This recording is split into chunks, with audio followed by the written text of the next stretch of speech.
پھر اللہ تعالیٰ تمہیں بھی کل قیامت کے دن علماء کی صف میں کھڑے کر دے گا. جیسے حدیث میں آتا ہے نا، لا یشقی جلیسہم، جو علماء کے قریب آ گیا وہ بھی رحمتیں سمیٹ کر لے جائے گا، وہ بھی رحمت سے خالی نہیں رہتا. ایک حدیث میں آتا ہے نا، رسول کائنات صلی اللہ علیہ وسلم نے فرمایا جب علم کی مجلسیں لگتی ہیں، فرمایا ان کے اپنے پروں کے ساتھ اللہ کی رحمت کے فرشتے ان پر سایہ فگن ہوتے ہیں، اور ساتھ رسول اللہ صلی اللہ علیہ وسلم نے فرمایا ان کی سب کی بخشش ہو جاتی ہے. تو فرشتے اس مجلس سے اٹھ کر جاتے ہیں اللہ کے پاس. اللہ کہتے ہیں گواہ جو فرشتوں میں نے ان کو معاف کر دیا جو قال اللہ و قال رسولہ کی باتیں سن رہے تھے.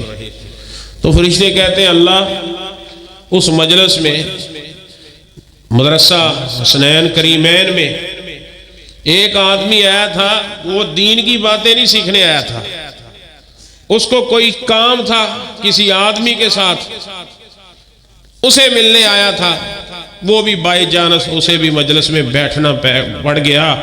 تو اللہ فرماتے ہیں لا یشقی جلیسہم، میں نے اسے بھی معاف کر دیا.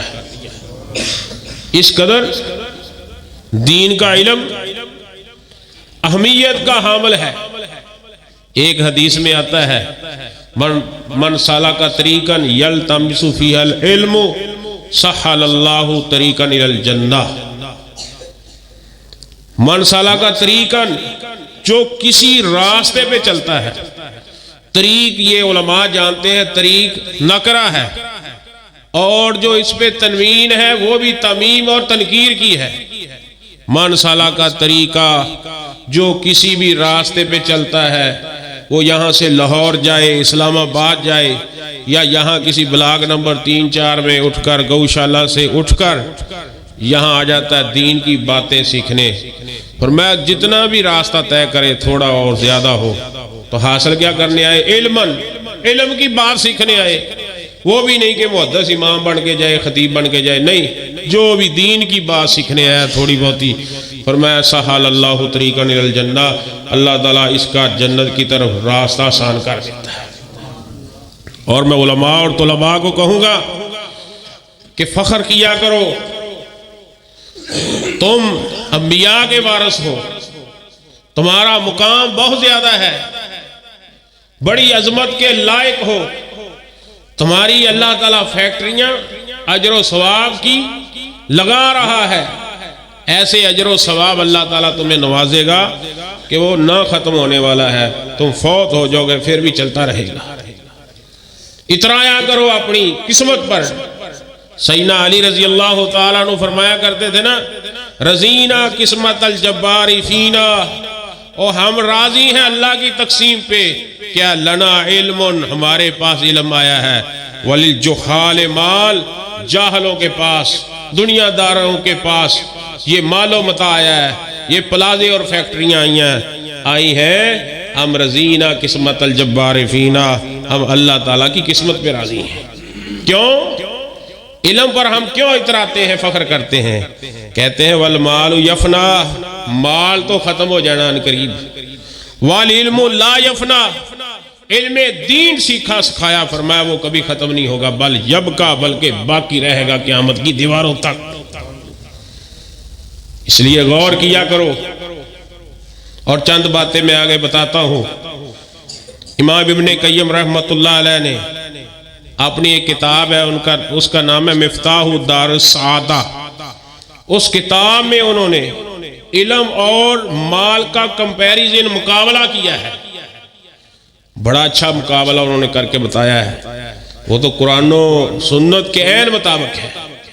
وہ بیان کرتے کرتے کہتے ہیں کہ لوگوں، علم انسان کی تمہاری حفاظت کرتا ہے، جبکہ مال کی حفاظت انسان خود کرتا ہے. علم تمہارا محافظ ہے دنیا میں بھی اور آخرت میں بھی، جبکہ مال تمہارا دشمن ہے. کبھی کسی نے علم کو چور پڑھے ہیں؟ مال کو چور پڑھتے ہیں، ڈکیٹ پڑھتے ہیں. جن کے پاس مال ہے ان کی جناب نیندیں حرام ہو جاتی ہیں. جبکہ علماء ان کے سٹیج لگتے ہیں، عام لگتے ہیں، اوپن لگتے ہیں، جو دنیا دار لوگ ہیں ان کے ساتھ کتنے سیکورٹی اور گارڈ ہوتے ہیں۔ اور آگے کہتے ہیں علم جتنا بندہ تقسیم کرتا ہے اس قدر بڑھتا رہتا ہے، جبکہ مال خرچ کرو گے کم ہوگا۔ جو علم ہے جیسے جیسے پڑھتے جاؤ گے، لوگوں کو سکھاتے جاؤ گے، ویسے ویسے تمہیں نئی باتیں ملتی جائیں گی۔ اور آگے کہتے ہیں علم اور مال کا کمپیریزن کرتے ہوئے کہتے ہیں علم دل کو جلا بخشتا ہے، علم دل کو روحانیت تر و تازگی بخشتا ہے، جبکہ مال اکثر دلوں کو سخت اور اللہ کے رزق سے، اللہ کے جناب ذکر سے غافل کر دیتا ہے۔ دیکھ لیں من اعرض عن ذکری فإن لہ معیشۃ ضنکا، کہ جو لوگ مال کے پیچھے پڑ کے انہوں نے نمازیں ضائع کر لی، دین کا علم نہ سیکھا، فرمایا ان کے لیے حقیقت میں معیشت تنگ کی جا رہی ہے۔ اور اسی طرح علم انسان کو اللہ کے قریب کرتا ہے، علم معرفت الہی کا ذریعہ اور سبب ہے، جبکہ مال اکثر اللہ سے غفلت کا سبب بن جاتا ہے۔ اور اسی طرح علم ہمیشہ ساتھ رہے گا، علم دین کا علم سکھایا ہوا، پڑھا ہوا، پڑھایا ہوا، وہ ہمیشہ ساتھ نبھائے گا۔ قبر میں بھی، حشر نشر میں بھی سب سے مشکل گھاٹی وہ قبر ہے، وہاں بھی رسول کائنات صلی اللہ علیہ وسلم نے فرمایا یہ قرآن صاحب قرآن کے لیے قبر میں ایک اچھے سے انسان کی شکل اختیار کر کے آ جاتا ہے، جہاں سے عذاب آتا ہے اس کے آگے ہو جاتا ہے، عذاب کے آگے رکاوٹ بنتا جاتا ہے۔ یہ صاحب قرآن پوچھتا ہے تو کون ہے؟ وہ کہتا ہے میں قرآن ہوں۔ تو نے اپنی نیندیں حرام کر لی، کھانا پینا چھوڑ دیا، اپنے ماں باپ کو چھوڑا، وطن اور عزیز و اقارب کو چھوڑا، صرف علم حاصل کرنے کے لیے میں وہ علم ہوں۔ اور اسی طرح کہتے ہیں علم حاکم ہے، علم جب حاکم ہے اور مال محکوم ہے۔ دیکھ لیں مال جتنا مرضی کما لیں، جو دیندار بندہ ہو نا، پھر وہ علم سے، قرآن سے، حدیث سے رہنمائی لیتا ہے کہ میں نے اسے خرچ کہاں کرنا ہے۔ یعنی علم حاکم ہے، علم کے بغیر، قرآن و حدیث کے مفاہیم کے بغیر، قرآن و حدیث پر عمل کرنے کے بغیر ہم 1 روپے بھی نہیں خرچ کر سکتے، جبکہ مال محکوم ہے۔ مال کو کہاں خرچ کرنا ہے؟ اپنی مرضی سے نہیں، یہ حاکم نہیں ہے، علم حاکم ہے۔ ہم جو کرتے جاتے ہیں للے تللوں پہ لگاتے جا رہے ہیں، یہ مال جی ہمارا ہے، جدھر مرضی لگائیں، نہیں بھائیو۔ نبی صلی اللہ علیہ وسلم نے فرمایا کل قیامت کے دن لا یزال قدم ابن آدم حتی یسأل عن 5، فرمایا کل قیامت کے دن نیک ہو یا بد ہو، ہر بندہ میدان محشر میں کھڑا ہوگا، ایک پاؤں اٹھا کر دوسری جگہ پہ نہیں رکھ سکے گا، حتی یسأل عن 5، جب تک اس سے 5 چیزوں کے متعلق سوال نہ کر لیا جائے۔ عن امورہ فیما افنا، اہلا و سہلا مرحبا۔